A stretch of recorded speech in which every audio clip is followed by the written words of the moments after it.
Well, hey, Game Timers, welcome back to Game Time. It is your pal Kyle. You know what? We have not done one of these in a very long time. It is NES Hidden Gem. I think it's the sixth one we've done. Last time I did one of these on the channel was like 4 years ago. But you know what? It's high time. I was playing this one recently and thought, you know what?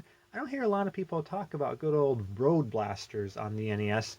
I know there's a Sega Genesis one, very similar to this. I don't know if it's the exact same, but it's very similar. We might take a look at that in the near future. I'm not sure if it appeared on the Super NES either, but as you can see where we can start with, we can start later in the game, or just, stage 4. We'll start at stage 1, because that's what we do here on some of the Hidden Gems, just kind of play a few minutes of it. We'll at least try to do the first 2 or 3 races here. You can see the fuel at the bottom of the screen. The faster we go, the quicker we burn it up, but we do get to hit the finish line a little bit quicker. We hit the A button to fire.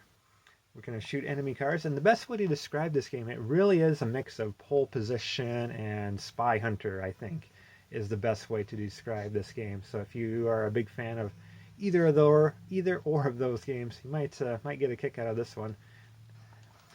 The curves are a little tricky to maneuver.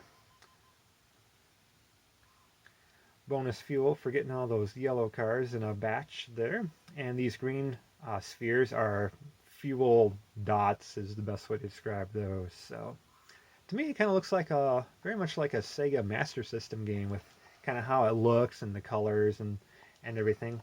I'll have to get Mighty Q Dog's opinion on that. He's the Master System guru, but it's kind of how bright and vibrant it is. Doesn't really have a lot of those NES dark edges like a lot of those NES games do. So, of course, first stage pretty easy. We get kind of a nice introduction. Ramps up a little bit in difficulty now. We have cannons on the side of the road that can be shooting at us. A little bit of fuel in the reserve. And on the D-pad, I'm holding down up to speed up. Fortunately, you don't have to keep pressing down on it to go. It just goes automatically. If I need to slow down for whatever reason, obviously just down on the D-pad. So looks like fuel kind of...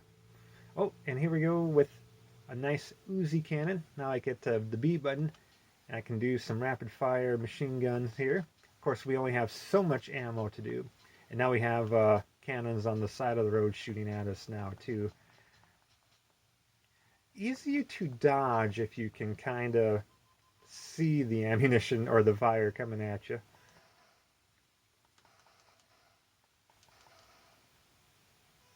So try to get those big yellow fuel balls. That actually fills you up pretty good. There's a warning on the bottom of the screen. We have some mines incoming, so we want to be careful of those. Good thing we have our warning light for us.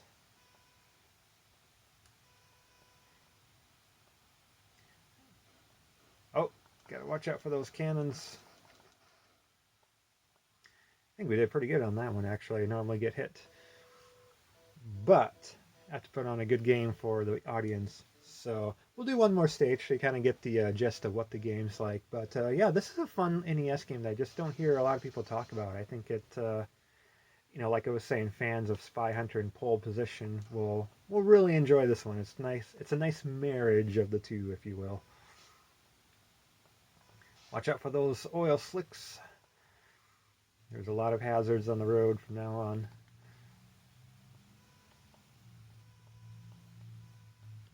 Slow down on corners here a little bit. Fortunately, we still have our machine gun here with a decent amount of ammo on it. These oil slicks don't really spin you out too bad. You can recover pretty quick.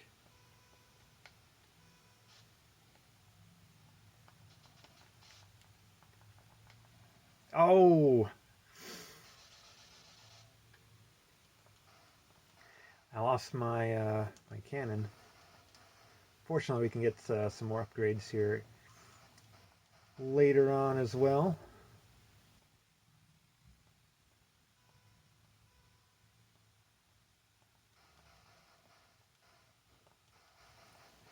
Getting all blown up wreaks havoc on the fuel. I think we'll be okay, though. Luckily, we had some in the reserves, so... And obviously it gets a little bit more challenging as we go on. We're at stage 4 here. But I think that's a good place to kind of leave the video.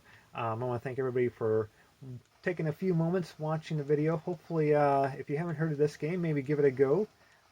Shouldn't be too terribly expensive. It's not one of those rare, super rare, hard to find NES games. Yeah, we got the nitros, and I and boosted right into an opponent car. That was great. But you kind of saw how it worked there. So, but yeah, RoadBlasters. Like I said, this is the NES version. I know there's something like this as well on Sega Genesis and whatnot. We'll take a look at that on the future videos. So leave a comment if you played this game, like it, what your thoughts of the game were, and if you have good suggestions for NES hidden gems. Wow, that took a lot of shots there. Heavily armored car. As I was saying, if you have any suggestions for NES hidden gems that you feel a lot of people should check out, feel free to leave a comment. We'll definitely get the word out for some of your NES hidden gems as well. So, hey everybody, I've been Kyle. Thank you so much for watching Game Time, and we'll see you in the next video.